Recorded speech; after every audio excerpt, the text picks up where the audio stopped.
Court এখানে আদেশ কোথায় থেকে আসবে? আইন উপদেষ্টা মহোদয় অথবা স্বরাষ্ট্র উপদেষ্টা মহোদয়ের কাছে যদি জিনিসটা থেকে থাকে তাহলে উনারা এটা দিতে সমস্যা কোথায়? এই আদেশটা দিতে সমস্যা কোথায়? উনারা কাকে বাঁচাতে চাচ্ছেন? 5 আগস্টের পর আমরা 9 আগস্ট পুরা বাংলাদেশ ব্যাপী আমরা ক্ষতিগ্রস্ত বিডিআর সদস্যরা বিডিআর কল্যাণ পরিষদের ব্যানারে আমরা একটা আন্দোলন ডেকেছি। এরপরে পর্যায়ক্রমে আমরা জেলা পর্যায়ে এবং ডিস্ট্রিক্ট পর্যায়ে অথবা বিভিন্ন ঢাকা মহানগর পর্যায়ে আমরা আন্দোলন করে আসতেছি। এই আন্দোলনের মাধ্যমে সরকার সদয় হইয়া আমাদের গত 21শে জানুয়ারি কিছু বিডিআর সদস্য 178 জনকে জামিন দিয়েছেন।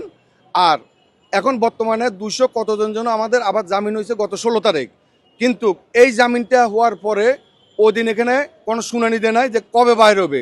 এটার ব্যাপারে গতকালকেও এখানে ছিল শুনানি, আদেশ শুনানি, আজকেও আদেশ শুনানি। তো গতকালকেও আমরা যোগাযোগ করছি, উনাদের আদেশ শুনানির আদেশ আসে নাই। আজকেও আমরা যোগাযোগ করছি, আদেশ শুনানির আদেশ আসে না। এখন আপনাদের কাছে আমরা প্রশ্ন রাখতেছি, কোর্ট এখানে আদেশ কোথায় থেকে আসবে? আদেশ কোথায় থেকে এটা আপনার কাছে আমরা প্রশ্ন রাখতেছি। এই আদেশটার ব্যাপারে আমরা যেটা বুঝতেছি এটা হয়তো এখানে আইন উপদেষ্টা মহোদয় অথবা স্বরাষ্ট্র উপদেষ্টা মহোদয় উনাদের কাছ থেকে কি আদেশটা আসবে।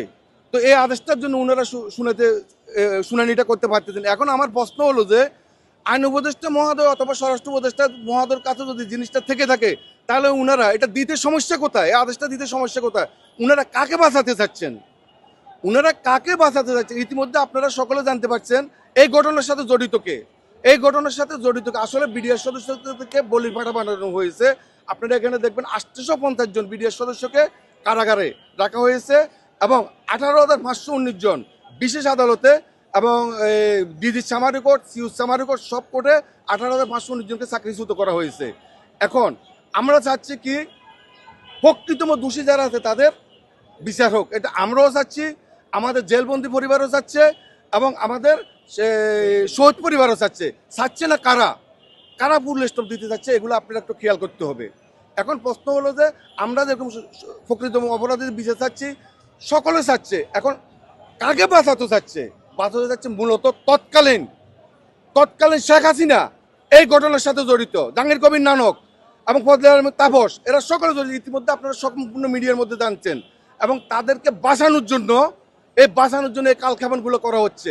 কোনো দিন তাদেরকে বাঁচাতে পারবে না। বাংলাদেশের মানুষ এখন সচেতন।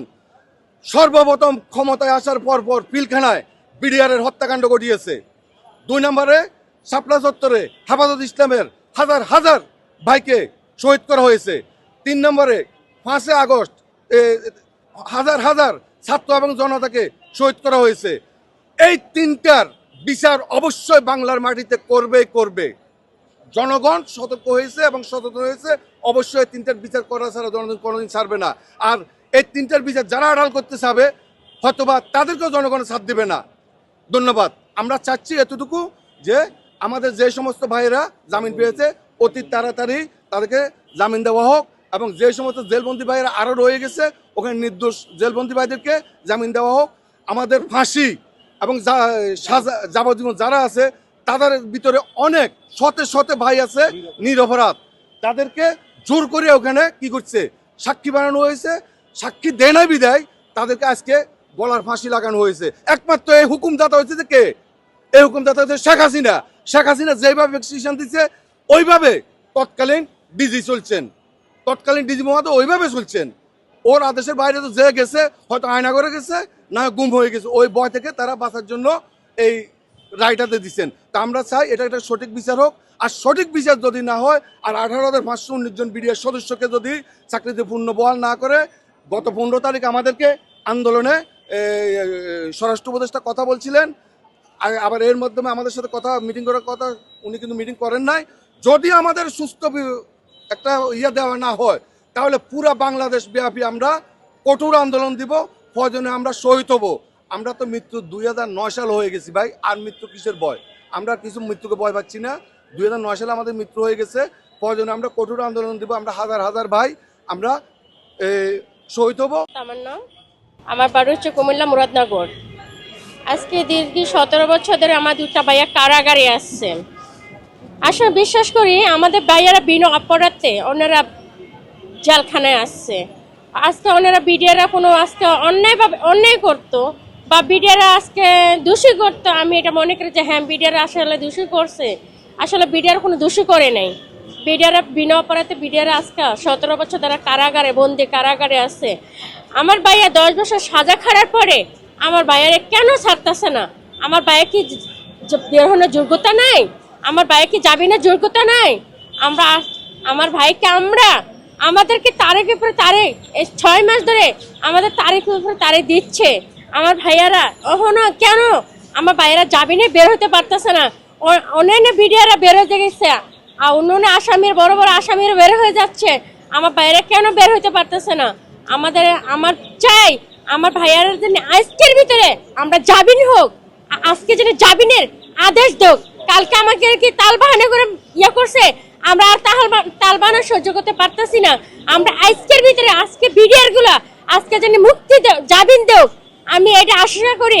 আমার ভাইয়ারা আমার বাবা মার বুকে আমার ভাই বোনের আমাদের মাঝে আবার আমার ভাইয়ারা ফিরে আসুক।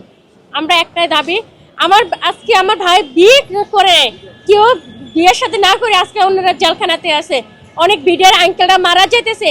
এই যে মাসের ভিতরে 4টা আঙ্কেল মারা গেছে। আমি আর বিডিআর গুলো মরতে দেখতে চাই না, আর আমি মরতে দিব না আর কোনো বিডিআর। আমাদের একটাই দাবি, আজকের ভিতরে আমাদের বিডিআর জানি আর জামিনে আদেশ দেওয়া হোক। ধন্যবাদ। কাকে দায়ী করছেন আপনি? আসলে আমার বাবা হলো গিয়ে ফাঁসির আসামি। আমার বাবাকে প্রথমে 1500 জনের মধ্যে অব্যাহতি দেওয়া হয়েছিল, কোনো চার্জশিট তার নামে ছিল না। তারপর পরবর্তীতে 26 জন সম্পূরক চার্জশিটে আমার বাবাকে ঢুকানো হয়েছে 23 নাম্বার আসামি হিসাবে। কিন্তু আমার বাবা কোনো দোষ করে নাই। আমার বাবাকে ভিতর থেকে 3 দিন ডাকা হয়েছে সাক্ষী দেওয়ার জন্য। আমার বাবা সাক্ষী দিতে রাজি না হওয়ার কারণে সেখান থেকে আমার বাবাকে ফাঁসির রায় দেওয়া হয়েছে। সো আমার বাবা কোনো দোষ করে নাই। আমি চাই আমার বাবার মুক্তি চাই। আর আমাদের যে আমি আসলে হাসিনাকেই দোষী করতে চাই, কারণ আমার বাবার যে রায় দেওয়া হয়েছে এটা হলো সম্পূর্ণ ভুল এবং মিথ্যা। আমি চাই এই রায়টা বাতিল করা হোক। হাসিনা যেহেতু নাই আর ওর কোনো মামলাও আর রায়ও এই আমাদের বাংলাদেশে নাই, তাহলে কেন শুধুমাত্র বিডিআরের রায়টাই বহাল থাকবে? আমরা চাই বিডিআরের এই রায়টা বাতিল করা হোক, আর নিরপরাধ সকল জেল মুক্তি বাবাদের চাচাদের মুক্ত করা হোক।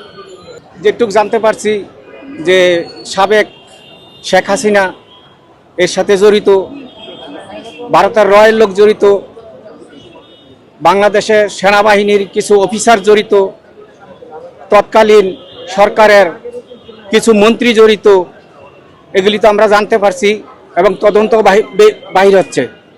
তারাই জড়িত, তারাই এগুলি করছে। বিডিআর শুধু তাদের আদেশ পালন করতে যাইয়া আজকে বিপদে পড়ছে। আমি মনে করি বিডিআর হয়েছে বলির পাঠা।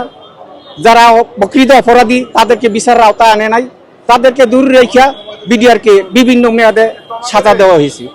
কারণে নিরপরাধ লোক ফাঁসি হয়েছে, কারো যাবজ্জীবন হয়েছে, কারো বিভিন্ন মেয়াদে সাজা হয়েছে। এখন আমরা কোর্টে আসছি, যারা নিরপরাধ যাদেরকে সাজা দিয়েছেন, যাদের সাজার মেয়াদ শেষ হয়ে গেছে, তাদেরকে বাহির করার জন্য আদেশ দেওয়া হয়েছে। অবশ্যই এখানে কোনো হস্তক্ষেপ হচ্ছে, কেউ হস্তক্ষেপ করতেছে বিচার কাজে, যার জন্য জজ সাহেব এই আদেশটা দিতে পারতেছেন না, জামিনটা দিতে পারতেছেন না। এখন মনে করেন আমার শালা বিডিআর আবুল কাশেম, সের নাই বলতে কেউ নাই, বাপ নাই, একটা মা আছে, 10 বাড়ি সে ভিক্ষা করে খাইতেছে। তার একটা ছোট ভাই আছে, সে প্রতিবন্ধী, তার দৌড়ের গেলে কেউ নাই। এখন তার দুলা ভাই যাই কিছু দৌড়াদৌড়ি পারে এটি করে আমি পারতেছি। বৃহস্পতিবারে কোর্টে গেছি, অন্তা করলো যে কোর্টে যান, জজ কোর্টে যান, আমরা দিতেছি। এ জায়গা দৌড় ফিরে আইলাম, এ জায়গা তার দিল না। রবিবারের কথা বললো, রবিবারে কালকে এসে সারাদিন থেকে গেলাম, কিছু বললো না। ফের আজকে আসার কথা বলছে, আজকে আইছি। আমি কি করব সেটা আল্লাহ পাকি জানতেছে। আমরা চাইতেছি যাই এরা বাইর হলে ফেরে নির্দোষ। যারা দোষী তাদের সাজা হোক, যারা নির্দোষী তাদের খালাস দিক, এটি আমার আভিত। এটা তো আমরা তো হরান তো হইতেইছি, যে কোনো একটা রায় দিয়ে দিলি পারি করলি পারে, তাও তো আমরা এত ঘুরে পাই না। আই যে মনে করেন আমার শাশুড়ি যে সে 10 বাড়ি বিক্রি করে খাইতেছে, সে তার ছেলেটা বাইরে লিফারও তো না হলে তো মানুষের বাড়ি কামলা দিলে তো 200 টাকা বেতন দিব, 200 টাকা নিয়ে তো নিয়ে তার মাইকে হাতে দিতে পারো, মা তুমি এই 200 টাকা তোমাকে দিলাম, তুমি 5 কেজি চাল কিনে খাও।